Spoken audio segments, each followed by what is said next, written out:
Allah dengan membaca istighfar dan kembali bertaubat kepadanya. Nah, jadi istighfar itu juga zikir. Nah, syarat-syarat taubat yang terakhir, apabila dosa itu berkaitan dengan manusia, maka kita memohon maaf, meminta ampun, meminta halal, meminta ridha kepada manusia yang kita punya masalah. Kalau dengan Tuhan beres, tapi kalau berkaitan dengan manusia, kita minta maaf lawan manusia tersebut. Di antara faidah dan keutamaan istighfar, ada hadis yang mengatakan, orang yang selalu memohon ampun kepada Allah itu akan dimudahkan rezekinya oleh Allah. Mudah itu artinya kada sulit. Jaka bagawi ujar orang bakumpai, jida bahampas, jida bapangkung. Paribahasa bakumpai teh hebat ya, bahampas bapangkung bagawi sadang bejadi. Nah, jadi bila kita melakukan istighfar dimudahkan oleh Allah. Man aksara minal istighfar ja'alallahu lahu min kulli hammin farjan wa min kulli daikin makhraja wa razaqahu min haitsu la yahtasib. Barang siapa yang memperbanyak membaca istighfar, maka Allah akan memberi jalan keluar dari segala kesulitan, memberi pintu penyelesaian dari segala kesusahan, dan akan diberi rezeki dari arah yang tidak disangka-sangka. Jadi hidup kada usah mencari kaji nang macam-macam. Misalnya menggantung nasib lawan minyak supaya lancar toko. Minyak itu ada jin di situ. Kalau itikat kita salah bisa mengandung kesyirikan. Kalau hendak dibuka oleh Allah, rezeki diselesaikan oleh Allah permasalahan hidup. Banyaki membaca istighfar. Hadis ini kadada menyambat kita kalau membaca istighfar sugih. Ya, sugih lawan nyaman itu lain. Kalau sugih itu batuyuk harta kelihatan. Cuma kalau sugih lawan nyaman itu kenapa aku padah lain? Kalau orang nyaman itu apa nang inya hendak pasti ada. Kada tentu sugih. Tapi orang nyaman itu kada suah baka kurangan lawan hidup. Nah, jadi resepnya kalau hendak nyaman hidup, baca istighfar banyak-banyak. Yang kedua, salah satu fadilah dan keutamaan istighfar, ia menggugurkan dosa-dosa yang ada pada diri kita. Walillahi inni la astaghfirullah wa atubu ilaih fil yaumi aksara min sab'ina maratan.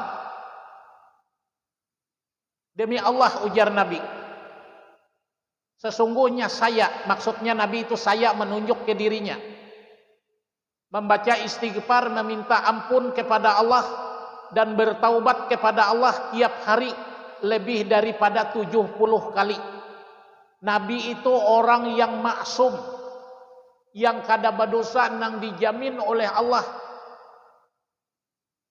masih aja memohon ampun kepada Allah karena ia memberikan contoh teladan kepada umatnya bahwa hidup ini jangan kita sok seolah-olah tidak punya dosa, seolah-olah tidak punya kesalahan. Nah, jadi tanda kita mengakui bahwa kita hamba, kita mengakui bersalah lawan Tuhan. Di antara fadilah yang ketiga daripada istighfar, istighfar itu mengusir rasa malas dalam kehidupan. Pama nak bangun subuh rasa kuler aja, awak rasa ramuk runcam, pinggang sakit. Ini ada rahasia lah. Jujurnya kada bisa dipadahkan penguripai. Kalau subuh itulah senjata itu masih hidup. Tolek itu. Berarti awak kita sehat. Mun nang itu tuh kada bangun berarti kita penyakit. Kayak itu juga lamun hendak tahu jiwa kita itu sehat. Mencari guring tuh nyaman benar, sayup tarabah aja, hilang perasa. Tapi bila jiwa kita kada sehat, mentangah, mahingkep, bulak balik ida maku batiruh. Itu jiwa itah terganggu, jiwa itah tidak tenang. Jadi tandanya hendak mengetahui jiwa sehat, mencari guring nyaman. Hendak mengetahui fisik kita sehat. Aku bila melihat anu Murib ini teringat kisah. Ini ku Haji Murib si Bakumpai. Mungkin aram te karena apa amte sakulahkan marabahan bisa hai katuh dengan inas kehutanan. Adalah kisah teman. Dengan Haji Najirni. Jadi awen apa amte belajar si marabahan dengan ini ku Haji Sion, dengan Pangulu Murib, dengan Anjang Jarjani, tapi Anjang Jarjani harian. Nah jadi mungkin aram te ditafaulkan badinu aran tuan guru ini ku Haji Murib.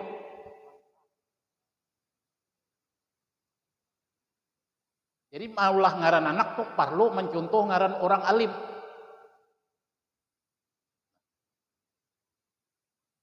Jadi kegunaan istighfar yang ketiga mengusir rasa malas. Hadis riwayat Muslim.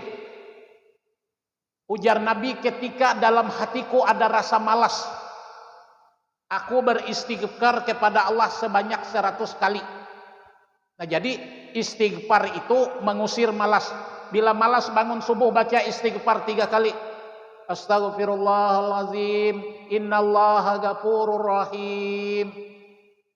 Aku memohon ampun kepada Engkau ya Allah, sesungguhnya Engkau Maha Pengampun.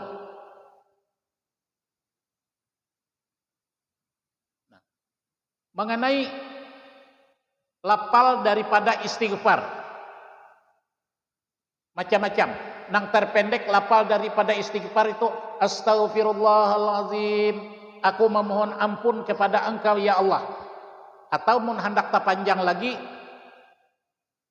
Allahumma ghafirli zunubi ya Rabbal Alamin. Ya Allah, aku memohon ampun terhadap dosaku, wahai Tuhan sekalian alam. Atau mun hendak nang tapanjang sedikit, Astaghfirullahallazi la ilaha illa huwal hayyul qayyum wa atubu ilaih. Aku memohon ampun kepada Engkau ya Allah, Zat yang tidak ada sesembahan kecuali Engkau, yang maha hidup lagi berdiri sendiri, dan aku bertaubat kepada Engkau. Nah, jadi mengenai lapal-lapal istighfar itu banyak. Terserah kita nang memilih. Ada keterangan yang cukup sahih. Rasulullah di hari-hari tua beliau, di usia senja beliau, mungkin sudah umur 50 ke atas, sering membaca kalimat Subhanallahi wa bihamdih, Astaghfirullah wa atubu ilaih. Maha suci Engkau ya Allah, segala puji bagi Engkau ya Allah. Aku memohon ampun kepada Engkau dan bertaubat kepada Engkau. Nah, jadi pilih mana nang istighfar nang kira-kira nyaman kita maafkan, walaupun nang pendek Astaghfirullah, Astaghfirullah, aku memohon Engkau kepada Allah. Jadi dalam kitab antara Ajan dan Qamat Subuh ada amalan.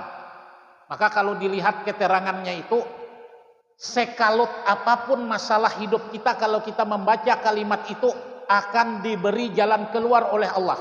Kalimatnya singkat.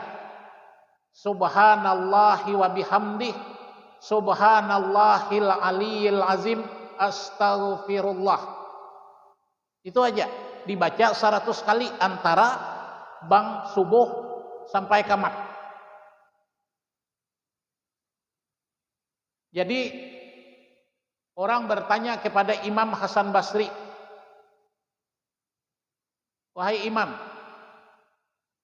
saya ini petani, hujan tidak pernah turun, gagal panen. Orang yang kedua bertanya, wahai Imam, saya ini tidak punya anak.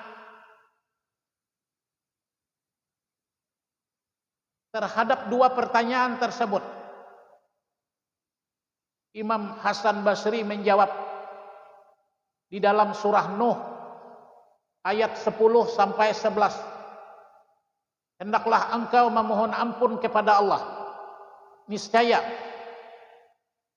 Tuhan menurunkan hujan bagi kamu dan memperbanyak anak-anakmu dan diberi rezeki dari arah yang tiada terhingga.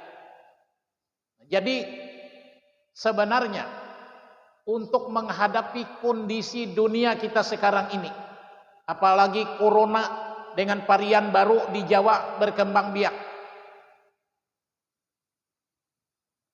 masyarakat Jamaah Istiqlal perbanyak istighfar. Karena apa?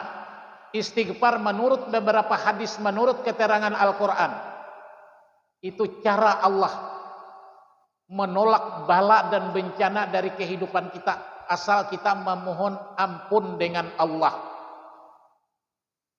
Jadi saya ulangi, istighfar menyenangkan hati, istighfar adalah memudahkan rezeki, istighfar menjauhkan bala dan bencana. Mulai sekarang mengingatkan kembali, lazim akan membaca istighfar, memohon ampun kepada Allah. Karena apa? Bala dan bencana yang menimpa kita ini mungkin akibat kesalahan dan dosa yang kita kerjakan. Sebagai manusia yang terbaik adalah manusia yang menyadari dirinya untuk memohon ampun kepada Allah. Demikian kuliah subuh pada hari ini. Mudah-mudahan Allah memberikan rezeki kepada kita dengan mudah. Mudah-mudahan bala dan bencana dijauhkan dari tempat kita. Dan mudah-mudahan kita selalu diberi oleh Allah hidayah untuk memahami ajaran Islam. Dan di akhir hayat kita menjadi hamba yang betul-betul husnul khatimah. Dan kita dikumpulkan dengan Rasulullah baik di dunia maupun di akhirat. Hasbunallah wa ni'mal wakil. Wassalamualaikum warahmatullahi wabarakatuh.